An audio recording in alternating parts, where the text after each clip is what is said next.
Alrighty, so here we are on Lesson 8, the start of our new unit and new topic even. So Lesson 8 is about replacing numbers with letters. So we've talked about plugging in for a letter, which we call a variable. We've done that on our warm-ups, but now we're going to kind of talk about going the other way. So we're going to skip the first page and we're going to go to the second page where it says Example 1, the additive identity property of 0. So here, I know that was a lot of words, but we are going to talk about these identities a lot and what each of them mean, and then how we can use them. So the first one is G plus 0 equals G. So go ahead and put a box around that. And then I want you to write a note that says that this is an example using variables. Alright.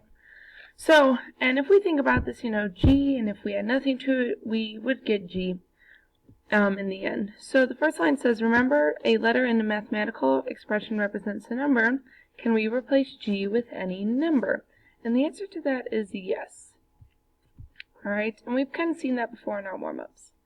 And the next part says to choose a value for G and replace G with that number in the sentence, what do you observe? So why don't we pick something like G equals 3? So if we plug in 3, we get 3 plus 0 equals 3. And if we do simplify that left side, we get 3 equals 3. So what do we observe? We could say when you add 0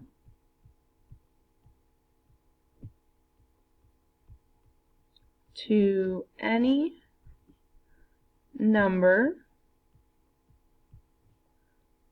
you will get the number you started with.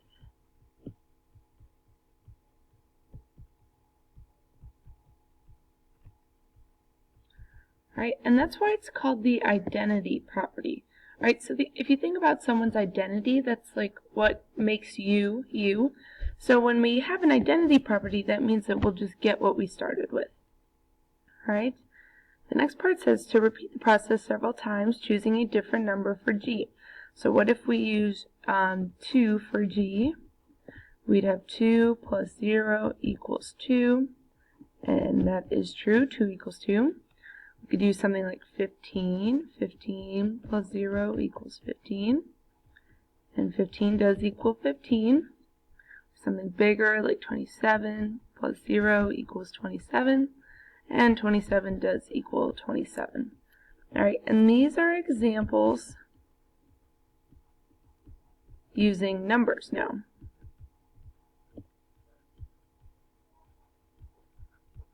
Alright, so we're going to skip these last two questions here, and we're going to go over to the next page.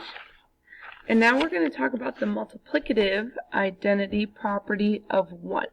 So we're going to have to practice saying that word, multiplicative. It's a difficult one, but we'll get there.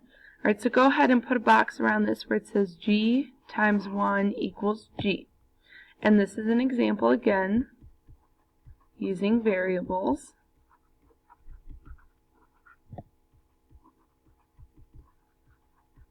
Alright, and the first part says, remember, a letter in a mathematical expression represents a number. Can we replace G with any number? And the answer to that we know is yes. So now it says again to choose a value for G and replace it. And then what do you observe? So let's pick, how about G equals 5? So we'll have 5 times 1 equals 5. And we know 5 times 1 is 5. So we get a true statement here. So we observe that when you multiply any number by 1,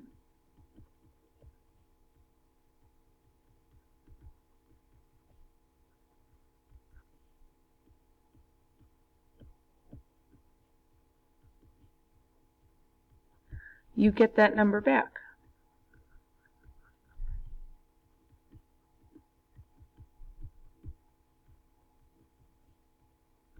Alright, so it's that same idea because we have that word identity up here. It's that same thing that whatever you do, you're still going to get that same thing back when you multiply by 1. Alright, so we're going to check it with some other numbers just to make sure.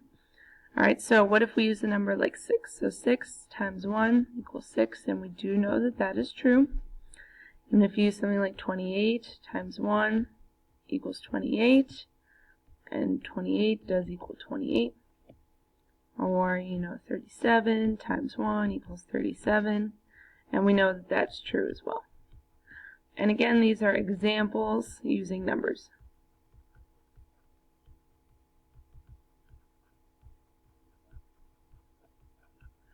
Right, and I know some of you are probably like, well, of course, every time you multiply by 1, you get that number back. We learned that a long time ago, but now we're just putting some more mathematical language into this using that term identity. Alright, one more thing we're going to talk about. We're going to talk about the commutative property of addition and multiplication. Alright, so we've got two different types of examples up here. Alright, and commutative, if you think about the word commute, some of your parents, they'll talk about how they commute to work, or you take a commuter train. So this means, and I want you to write yourself a note here, that it's the same numbers, different order. Alright, so the numbers kind of just commute and they switch orders sometimes. So, if you put a box around this first example, 3 plus 4 equals 4 plus 3, this is the commutative property of addition.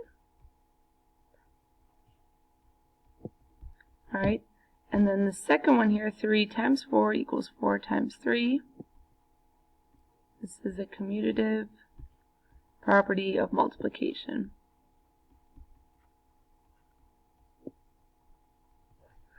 Alright, so the first thing here says to replace the 3 in these equations with the letter A. So we're going to do addition and the multiplication. So very similar.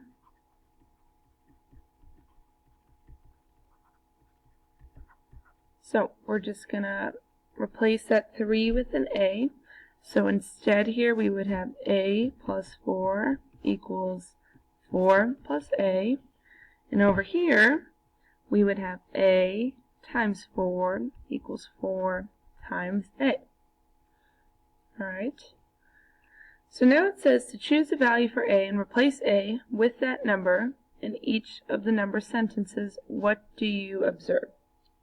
So, if we use letters for both of them, alright, we're going to kind of skip plugging in numbers. And we're just going to put letters in for both of them. So we'll have A plus B equals B plus A. Alright? And you can see that if you plug in numbers, you get the same thing every time. So if you plug in, say, like a 5 and a 2 equals 2 plus 5, you're still going to get 7 on both sides. Alright, now if we do multiplication, both with letters or variables, we'll have A times B equals B times A. And remember, when we have two variables, we don't even need that multiplication sign. You can just connect them. So we have AB equals BA.